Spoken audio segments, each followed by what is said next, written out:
Olá, seja muito bem-vindo. Esse aqui é o Cali Me Ajuda. Cali Me Ajuda, aquele programa feito para te ajudar quando você manda dicas importantes aqui. Como o Daniel. Daniel mandou hoje perguntando o seguinte: como é que eu me destaco sendo tão novo? Olha que bacana. Então, esse aqui é o Cali Me Ajuda, gente. Nós vamos ajudar o Daniel hoje.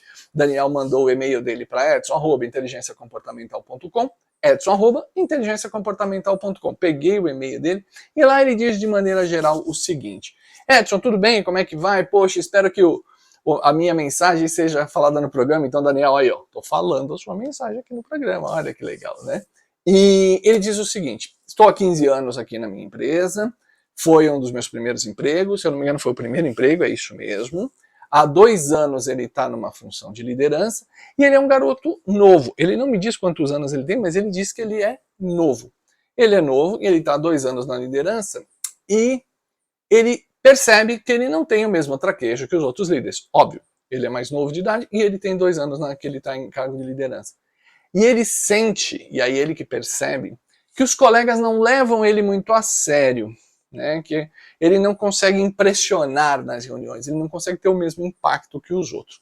E aí a pergunta dele é muito simples, ele diz o seguinte: como que eu posso me destacar na minha profissão sendo tão novo? Bom, beleza. Então vamos lá, Daniel, repetindo aqui e pensando junto, tá? Primeira coisa que temos que ter em mente. Quando o ser humano é muito engraçado, nós, Homo sapiens sapiens, né? Os sapiens sapiens que somos nós criamos alguns rituais que são muito engraçados. Um deles é o ritual de passagem. O que é o ritual de passagem? Quando a gente sai de jovem para adulto.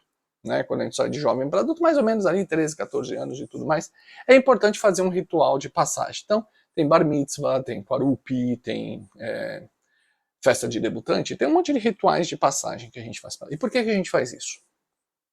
Porque na nossa cabeça é bem diferenciado. Jovem é uma coisa, adulto é outra. Conversa de criança e tudo mais.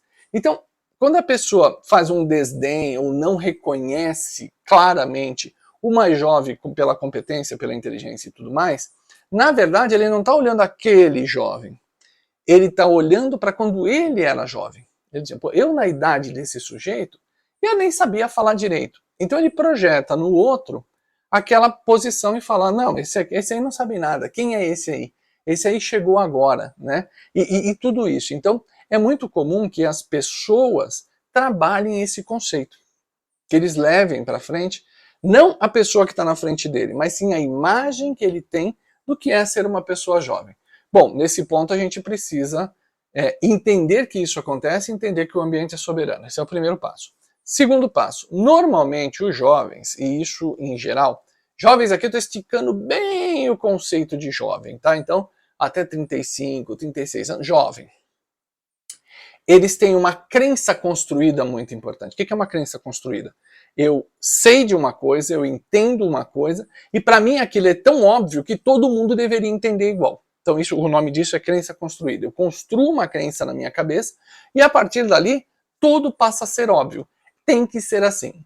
E esquece que o ambiente é soberano. Se o ambiente é soberano, significa as pessoas que estão lidando comigo, para elas não é óbvio. Para elas eu tenho que apresentar isso de alguma maneira. Bom, beleza.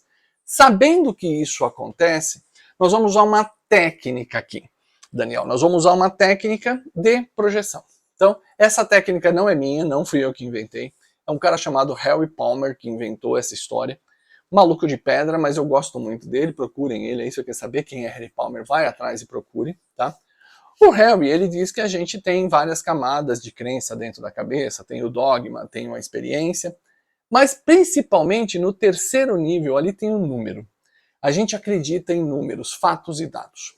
Um bom exemplo é que muitos de nós, eu, por exemplo, eu não sou nem médico nem enfermeiro, mas quando eu faço um exame, um hemograma, por exemplo, eu vou lá e consulto para ver se eu estou dentro das tabelas, né, dos limites aceitáveis. Bom, eu não sei quem criou esse limite, eu não sei quem escreveu esse limite, eu não sei como é que calcula esse limite, eu não sei nem para que serve esse limite.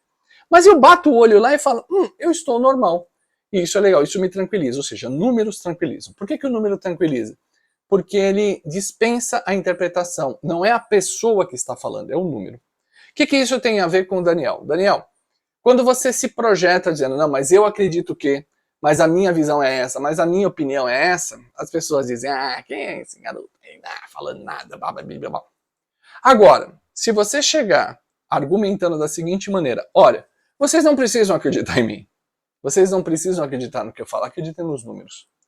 O que eu estou dizendo está aqui, ó, a análise foi feita dessa forma, o número é esse, o indicador é esse, a forma é esse, minha proposta é essa. Olhem esse cenário, pensem dessa maneira. Quando você começa a trazer materialidade para a sua argumentação, fica difícil. Discordar de opinião, discordar da visão, isso é muito fácil. Agora, discordar de fatos e dados é atestado de burrice. E ninguém passa atestado de burrice. Né? Então as pessoas vão olhar para aquilo e vão falar, verdade, talvez. Pô, eles podem até questionar a fonte e tudo mais, mas você documenta isso. Então isso a gente aprende muito quando nós estamos fazendo trabalhos científicos, artigos e tudo mais. Tudo que você fala tem que ter uma ancoragem. Não, de onde eu tirei isso? De onde veio isso? Se for sua opinião, tudo bem, é a sua opinião. Mas lembra que opinião está sujeita à crítica. Agora, fatos e dados, não. Então, uma boa forma de se posicionar é essa. A segunda forma de se posicionar é perguntando. Olha, gente, vocês já pensaram em tal coisa? Olha, vocês já analisaram tal coisa? E se a gente fizesse dessa maneira? Como é que a gente faria? Então, posicionar-se de uma maneira diferente, não levando a sua opinião, mas sim questionando a partir da sua opinião, trazendo fatos e tudo mais, isso vai simplificar a forma como você se apresenta. Fazendo isso, meu querido amigo Daniel, a gente consegue reduzir drasticamente a oposição. Drasticamente a oposição. E no fundo, de verdade, a oposição não é a você. As pessoas não estão se opondo a você. E eu imagino que você seja uma pessoa inteligente, até porque mandou a pergunta para nós aqui no edson@inteligenciacomportamental.com. Isso aqui é um sinal de inteligência. As pessoas não estão se opondo à sua inteligência. O que eles estão se opondo é, por que eu não pensei nisso? Por que eu, na idade dele, não fazia isso? Por que agora eles têm? E aí, contando uma historinha aqui para a gente encerrar o programa de hoje, que foi muito divertido. Quando eu tinha meus 19 anos, 18, 19 anos, do auge da minha inteligência e arrogância dos 19 anos, uma vez eu estava lidando com o meu chefe. E eu disse para ele, olha, eu penso que nós devemos fazer assim, assim, assim, assim, assim. E, obviamente, meu chefe me questionou e falou, cara, de onde você tirou tamanha imbecilidade, bababá? Não, mas eu acredito e tal. E eu não argumentei com números, eu argumentei com a minha opinião.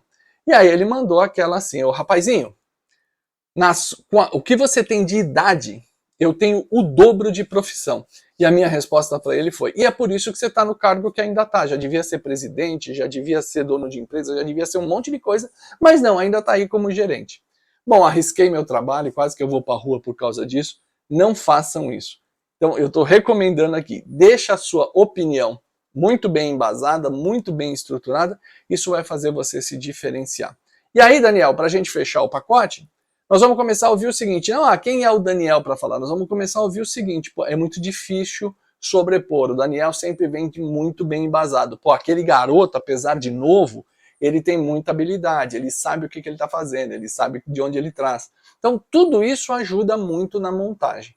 E esse é o trabalho, é assim que a gente faz. E é isso que a gente faz aqui no Cali Me Ajuda. Cali Me Ajuda é feito para isso. É feito para te ajudar, para fazer você pensar de maneira diferente. Onde que tem Cali Me Ajuda? Aqui na Rádio Cláudio Couto tem Cali Me Ajuda, tem o ao vivo e tem o repeteco. Então sempre vem aqui, terça-feira nós estamos aqui.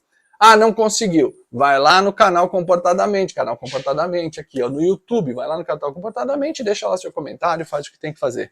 Edson, eu não consegui pegar, não vou para o canal Comportadamente. Fico 2 horas no trânsito. Spotify, meus amigos, Spotify. Ou sintoniza na nossa rádio, né? Ou já está no Spotify mesmo, é só mudar para o podcast e bota lá, bota nosso amigo aqui para conversar com você e colocar tudo de bom que a gente pode fazer, ok? Um grande abraço para vocês, um grande abraço para o Daniel, que fez o seu trabalho aqui. Eu fico por aqui, sou Edson Cali, e até uma próxima.